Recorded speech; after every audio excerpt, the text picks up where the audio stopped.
매 연말이 되면 대한민국 기술대상 같은 시상식을 해요. 그 중소기업들이 그 상을 받으면 상장이 되더라고요. 왜냐면 채용 트렌드 2020 저자 윤영돈입니다. 오늘은 기업별 트렌드를 좀 알아볼 건데요. 특히 중견기업이나 중소기업 같은 부분도 살펴볼 예정입니다. 우리 최진희 대표님입니다. 네, 안녕하세요. 저도 이제 취업 쪽으로 올해 22년 차 하고 있는데요. 여러분들한테 그 바뀐 정책이나 바뀐 방법 알려드리도록 하겠습니다. 너무 기대됩니다. 네.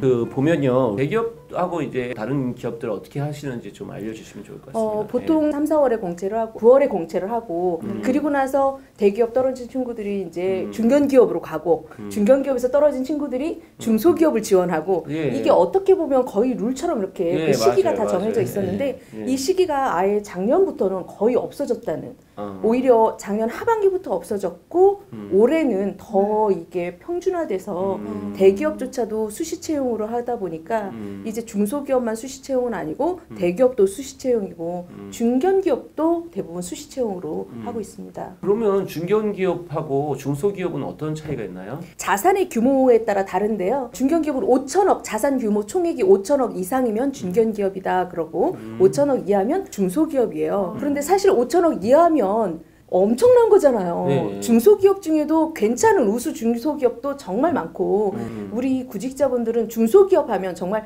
제일 작은 규모 중에 제일 작으니까 여기는 내가 여기까지 가도 되나? 친구들은 다 대기업 갔는데 이런 생각으로 지원조차 안 하시는 분도 너무 많습니다. 제가 알고 있는 중소기업 중에요. 직원이 10명밖에 안 되는데 1조 원 매출. 그래서 중견기업에 수주를 주는 거예요. 니네가 이거 해서 우리한테 갖고 와 이렇게 쫙 주시는 너무 멋졌어요. 그런 기술력이 있는 기업을 판단하기 위한 안목이 있어야 되는데요. 그걸 저는 어떻게 하면 그럴 저만의 팁이 조금 있었습니다. 정말요? 보통 우리가 이렇게 오픈되지 않은 것 중에 매 연말이 되면 대한민국 기술대상 같은 시상식을 해요. 그러면 대한민국 기술대상이라는 건 우리나라에 나온 특허들 중에서 정말 이 기술은 우리가 정부가 봤을 때 이 기술을 키우면 세계적인 글로벌 기업으로 커나갈 수 있겠다라는 그런 기술력을 한 60개 정도를 선정을 해서 상을 준단 말이에요. 그런데 대기업만 특허권을 갖고 있는 게 아니라 보통 60개 중에 한 34개 절반 이상은 중소기업이에요. 그 중소기업들이 그 상을 받으면 상장이 되더라고요. 왜냐하면 정부에서 그거 주니까 투자자들이 막 몰리는 거예요. 그래서 중소기업이었지만 투자자들이 몰리고 이게 주식 상장이 되고 중견기업으로 가고 대기업까지 가는 그래서 이런 상 받은 기업을 잘 보시면 지금 현재 중견기업 중에도 이 상 받은 기업들이 정말 많답니다.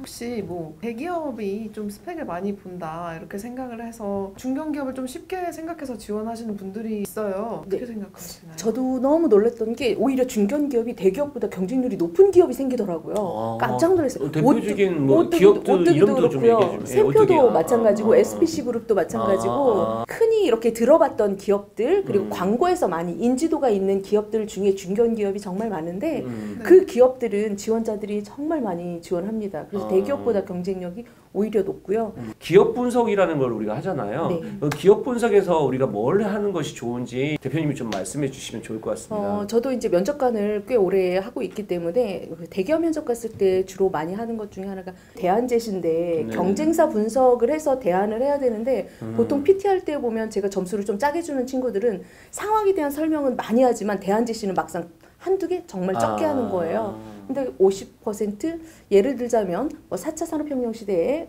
아니면 AI 기술이 우리 기업에 어떻게 도용될 수 있는지에 대해서 PT를 하라라고 하면 그런 현황에 대한 얘기를 쓰고 그다음 우리 기업에 대한 분석한 자료 아니면 우리 기업 경쟁사는 어떻게 지금 하고 있고 선진국은 어떻게 하고 있고 그거 대비 우리가 어떻게 너네 기업에서 뭘 했으면 좋겠다 이게 나와야 되는데 그냥 본인의 생각만 4차 산업에 대한 뻔히 아는 이론만 그냥 설명을 쭉 하는 거예요. 너무 뻔한 거죠. 그래서 요즘은 대기업들은 상황 면접이라는 걸로 많이 바뀌고 있습니다. 그래서 상황 면접을 많이 해서 예전에는 PT로 그걸 평가를 했다라고 하면 지금은 인성 면접 중에도 상황에 관련된 질문들을 좀 많이 합니다. 취준생들이 뭐가 주의를 해야 될까요? 이런 상황 면접을 볼 때. 상황 대처 능력이거든요. 이건 네네. 외워서 되는 게 아니고 네네네. 정답이 있는 것도 아닌데 예. 마치 정답에 가깝게 얘기하려고 의도적으로 말하는 게 비춰진다는 거죠. 그래서 차라리 그거보다 그냥 솔직하게 고객님 제가 사실은 고객님처럼 정말 한다면 죄송합니다. 저는 한 번도 고객님 같은 뭐 스타일을 못 배웠다던가 솔직하게 그냥 얘기를 하고 고객님하고 접하는 게 더 나은데 일단은 듣습니다. 고객님 앉아보시고 막 계속 똑같은 얘기만 너무 하는 거예요. 저희가 이론적으로 가르치는 얘기만 그런 걸 보고자 함이 아니거든요. 차라리 저 같으면 저희 이모님하고 너무 닮으셨어요. 뭐 이러면서 좀 친근하게 다가가서 고객하고 뭔가 마음을 열고 이렇게 하겠는데 그런 정도까지는 아닌 거죠. 중소기업을 우리가 지원하려면 어떤 방식으로 지원을 하는 게 좋은지 좀 알려주시면 좋을 것 같아요. 중소기업들은 우리 잡코리아 채용 공고에 보면 네네. 지원을 온라인 지원을 하게 돼 있잖아요. 네네네. 그래서 즉시 지원. 즉시 지원으로 이렇게 하시잖아요.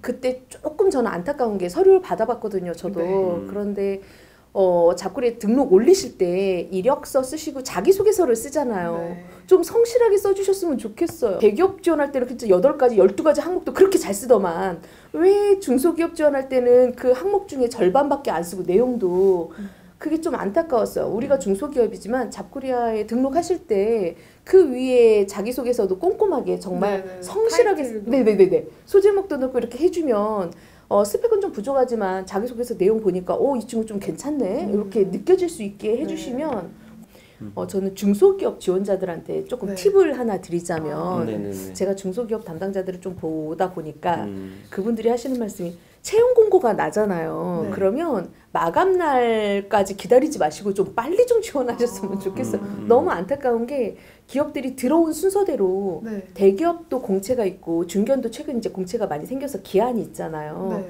근데 중소기업들은 수시인데 공고를 내는 경우도 더 많고요. 그리고 급하니까 내는 경우가 더 많아요. 이렇게 이 시즌 있는 게 아니라 네네. 들어온 이력서 순서대로 미팅이 계속 이루어지고 있는 거예요. 면접이 계속 이루어지고 있는 거죠. 그래서 면접을 딱 봤을 때 그날 면접 봤는데 이 지원자가 정말 괜찮다 그러면 이 인사과장이 면접 보고 사장님도 계시고 괜찮다. 이 친구 꼭 붙잡고 싶다 그러면 잠깐만 기다리라고 해서 사장님실 가서 그날 면접이 다 이루어지더라고요. 그래서 사장님이 오케이 하면 다음 주 가능하냐 이렇게 그 자리에서 그게 바로 이루어지는 게 중소기업의 특징인 것 같아요. 그런데 중소기업 이렇게 면접 보러 갔는데 이제 이건 규모가 작은 중소기업입니다. 5천억 정도의 중소기업이 아니라 정말 작은 직원이 막 20명, 30명 정도 될 경우. 근데 이 면접 지원자를 면접을 봤는데 인사 담당자가 보기에도 그렇게 딱 마음에 드는 건 아닌 거죠. 괜찮긴 좀 더 괜찮은 애가 있는 것 같을 것 같아요. 좀 기다려보면. 그래서 일단 연락 드린다고 가시라고 하고 가요. 그리고 그 다음에 계속 면접 보고 있습니다. 계속 면접 보고 있어요. 그래서 저는 중소기업 채용 공고 났을 때 기다리지 말고 빨리 선지원을 먼저 하시는 게 면접도 더 계속 유리하십니다. 많이 네네. 해볼수록 느니까. 저희가 평균치가 나왔거든요. 그랬더니 4.5번? 4번에서 5번 정도의 기업에 가서 면접을 봐봤던 경험이 있는 친구가 취업 합격률이 1위래요. 일단 높아진다는 거지. 마지막으로 이제 취준생 시청자분들께 조언의 말씀이라든지 또는 응원의 말씀 한마디만 부탁드립니다. 저는 예전에 정말 강의를 할 때 마리아란 노래를 개사를 해서 정말 3,000번을 넘게 연습하고 그 학생들한테 불러줬어요. 대기업도 그렇지만 중견기업도 그렇고 중소기업도 정말 나만을 위해서 누군가가 그렇게 노력을 하고 우리 회사로 왔다라고 하면 감동을 줄 수 있을 것 같아요. 내가 스펙이 부족하지만 감동을 줄 수 있는 방법도 있기 때문에 어떻게 하면 내가 저들을 면접관들을 감동시킬 수 있을까 이런 생각을 하시면서 취업 준비를 하셨으면 좋을 것 같습니다. 이렇게 오늘 자리해 주셔서 감사드립니다. 네, 감사합니다. 감사합니다. 감사합니다. 네.